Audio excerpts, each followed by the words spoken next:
Анх яг ер нь багасаа л кинонд их дуртай тэгэл кино найруулагч болох юм өрөөддөг байсан. Тэгээд 10 жилээ төгсчөөд 2006 онд анх богино кино найзтайгаа хамтраа хийжсэн. Тэгээд гэхдээ киноны чиглэлээр бол сураагүй.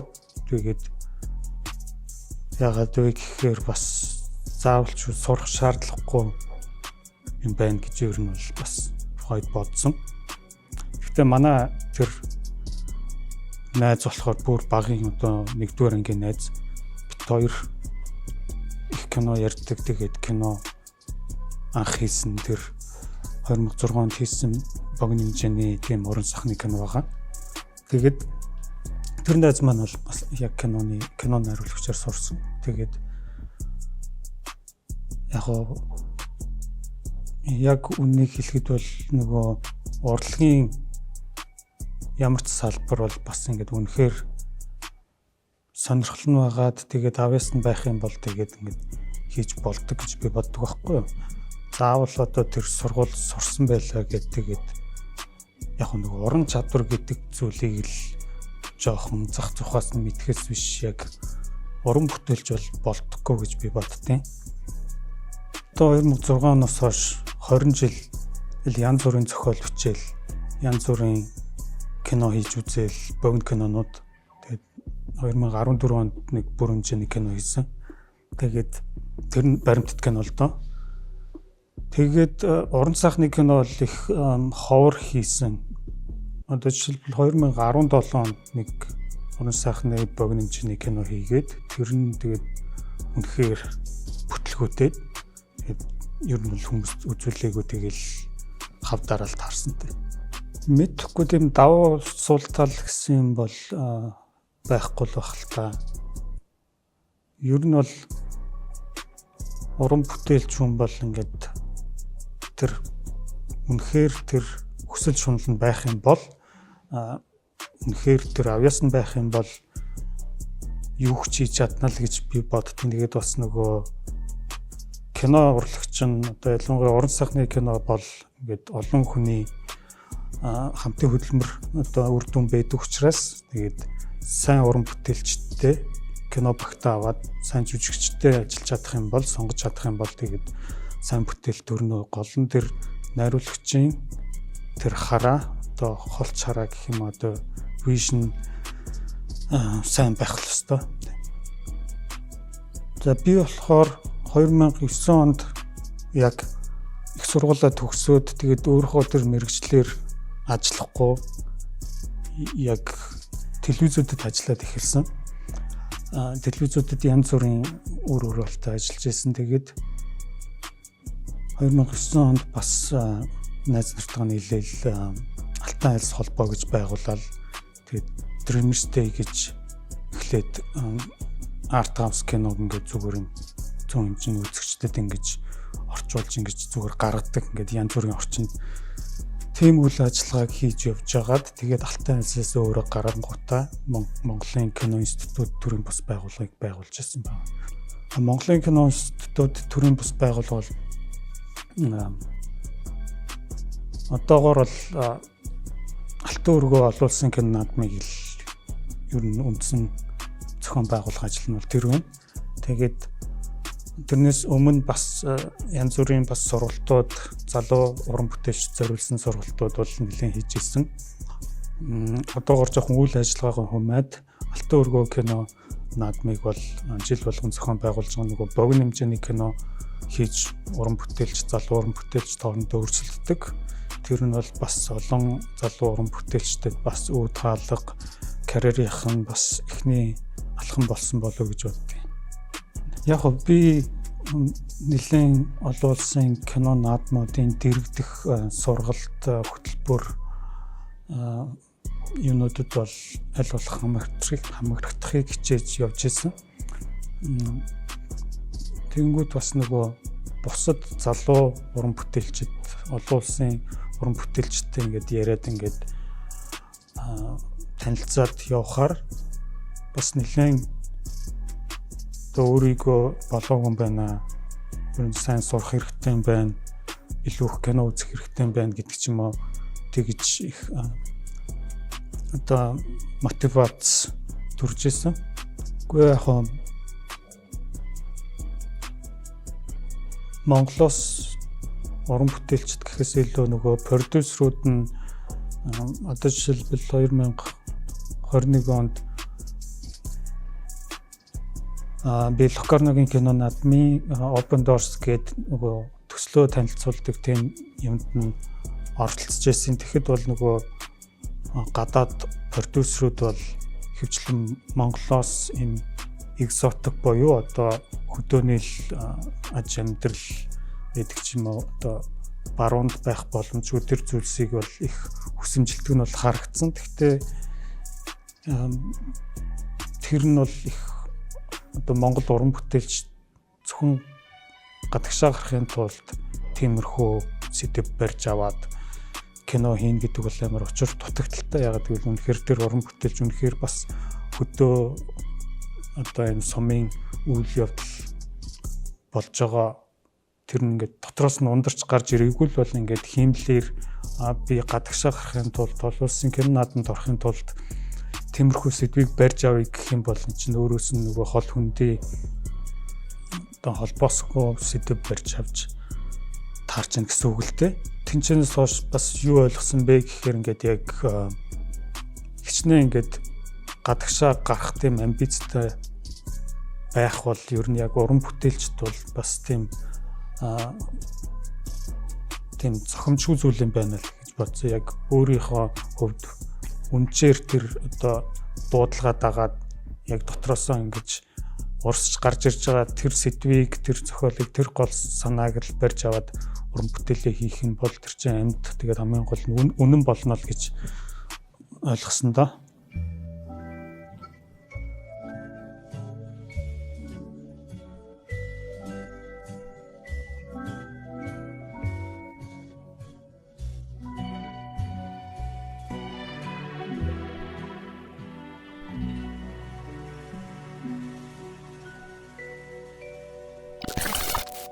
За яг Хацан Эмрийг бол 2 жилийн өмнөөс бодоод яг детектив ийм гэмт хэрэгтэй ийм цуврал бүтээл бичиж зориод тэгээд бичсэн. Тэгээд тухайн ийм бас одоо ч гэсэн эмзэглэж явдаг тэр сэдвүүд маань бол бас гол санаанд тусгаад тэгээд бичсэн. Тэгэхдээ миний хувьд бол ингээд үзэгчд бол заавалчгүй миний тэр хэлэх гээд байгаа санааг биш ингээд бас өөртөөгөө хуваар ингээд янз бүрийн байдлаар өөрөөр өнцгөөс нь бас бүтээлээ хүлээж аваад яваасаа гэж хүсдэг. Яг хөө би Хацан Эмэр дээр бол эхлээд бол ер нь бол зохиолууд бол би заавалчгүй эхлээд нөгөө төлөвлөдөг үйл явдлыг ерөөхдөө тодорхойлгочоод тэгээд outline буюу одоо товч тайм хийж агаад тэгээд тэрнийхээ дагуу ер нь бичих гэж үздэг. Гэхдээ Хацан Эмэр дээр бол хичнээн бас тайм гаргасан ч гэсэн бас нэлийн зохиол бичигдснээс бас өөрчлөгдсөн зүйлс бол их байгаа. Драфт бол одоо 1-1, 1-2 гэж явсараад ингээ 10 хүртэл явангуут нь 2-1, 2 хэд мэдгээд явцдаг. Тэнгүүд Хацан Эмэр дээр бол ерөөдөө бол тэр драфтууд бол 5-2, 5-3 хамгийн сүүлийн одоо драфтууд бол 5 руу орцсон явж ирсэн. Тэгэхээр бол одоо бүр одоо юу гэх юм жижигхэн засвар орсон болгоно ингээд дугаарлаад явах юм бол баг 50 идэх засвар руугаа орсон гэсэн үг л дээ. Үгүй яг анх бол тэгээд нөгөө ярины хиллэгт бол одоо хацаа ээжсэн гэж ярьдаг штэ. Тэнгүүт тэрийг ингээд тэн дээр жоохон тоглол хацаа хиймэр гэдэг дээр тоглол хацаа хиймэр болгосон. Гэхдээ яг нөгөө ихэдөө хямар нь ацуулсан гэсэн маягаар л анхны нэрийг өгсөн л дөө. Үлийн задлан дээр байлцлаа. Үлийн шалтгаан тогтоогдсон. Шүүд. За юу гэж байна? Энэ асууж ястаа гаж амт юм байна.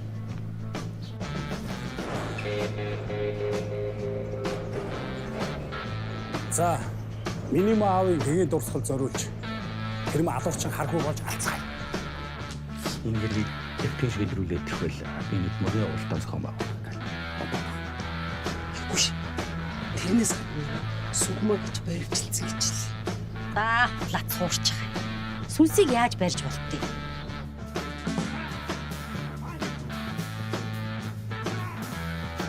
Та нарын клубээ эхлүүлсэн хугацаа чинь эхний аллах гарсан цаг хугацаатай төвлөрд юм л та. За зураг авалт болохоор 25 оны 7 сарын 15-наас 9 сарын 1 яг тэр хугацаанд багтаал бүх зураг авалтаа хийж дуусгасан.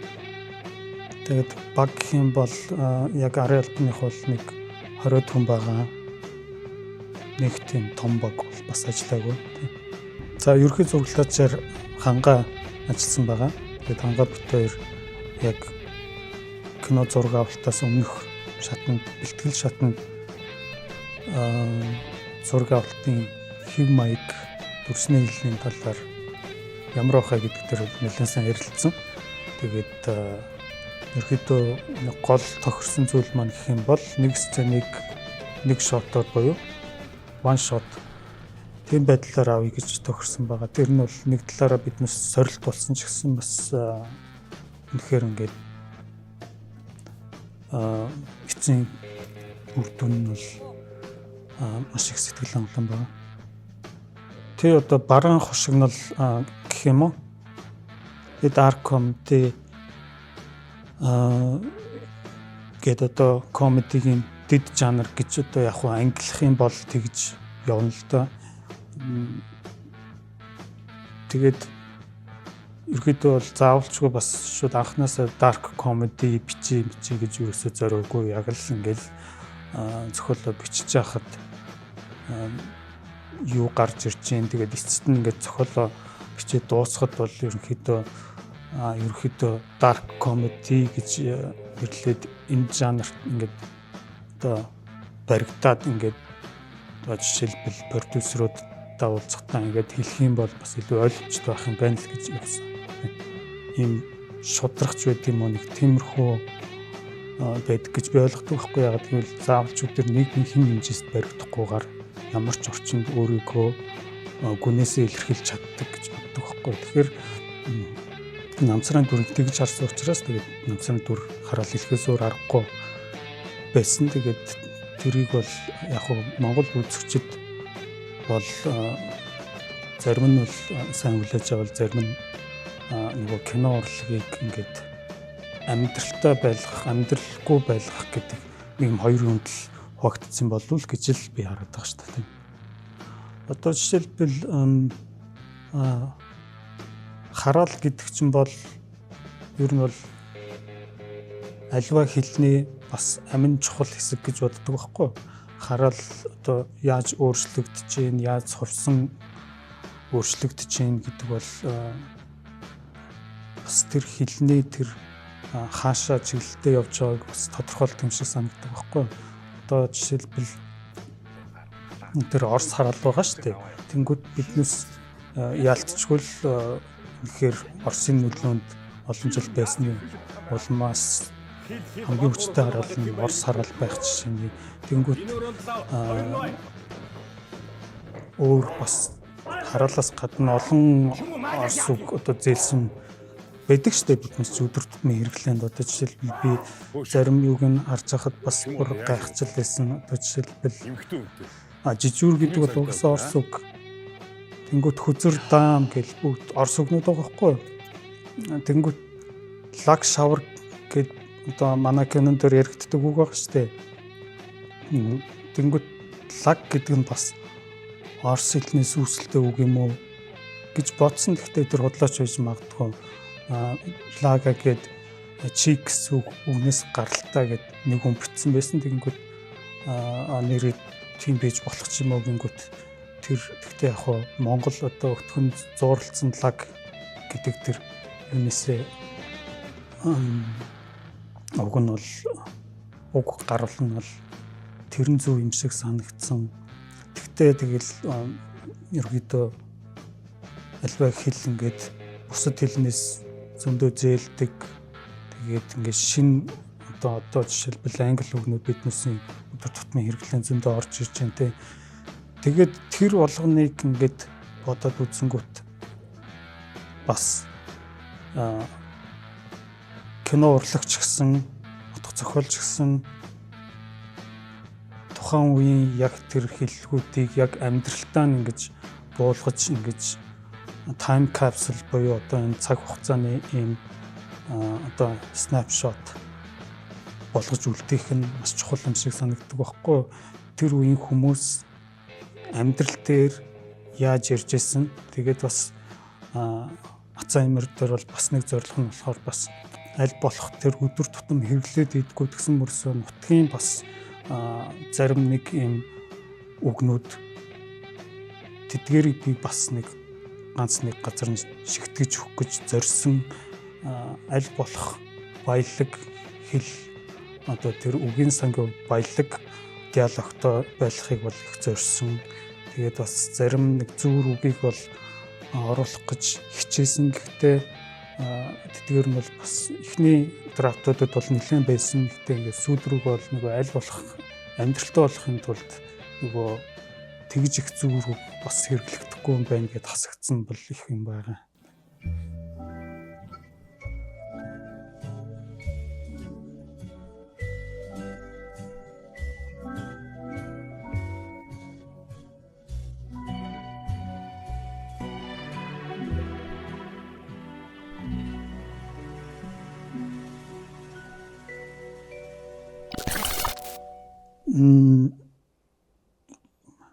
Анх яг үзэгчд бас ер нь бол бүтэн үзсэн хүмүүс бол бас ихэнх нь нэлээд үнэлж явах шиг санагдчихсан. Тэгэхээр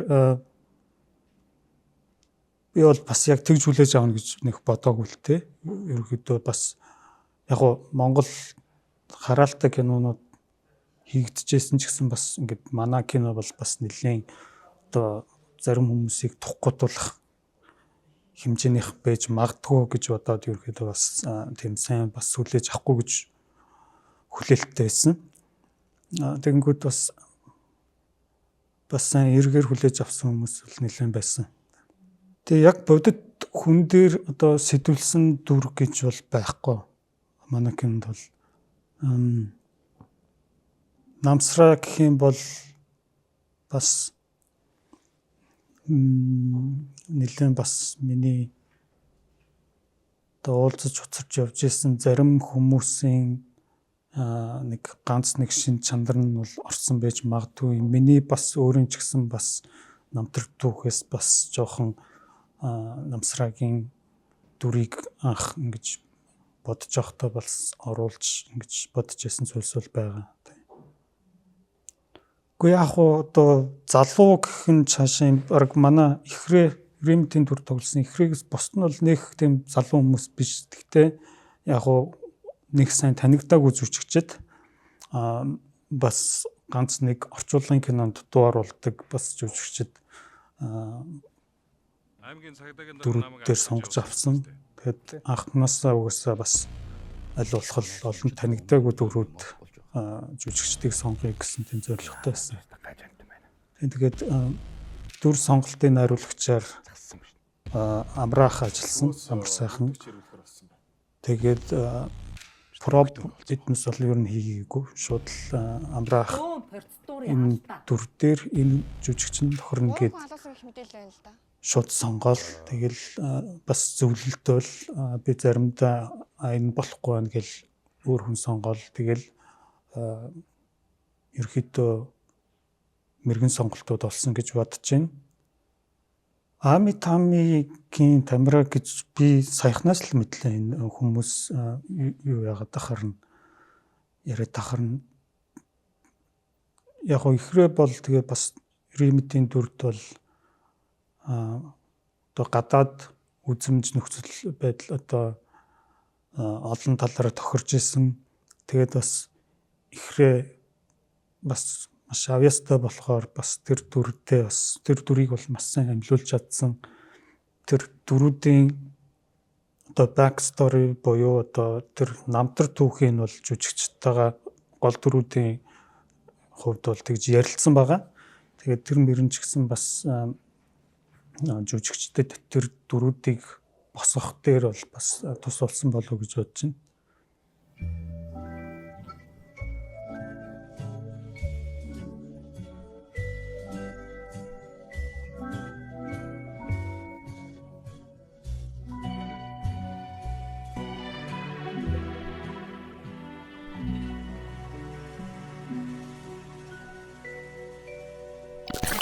Тэгээ одоо бол би яг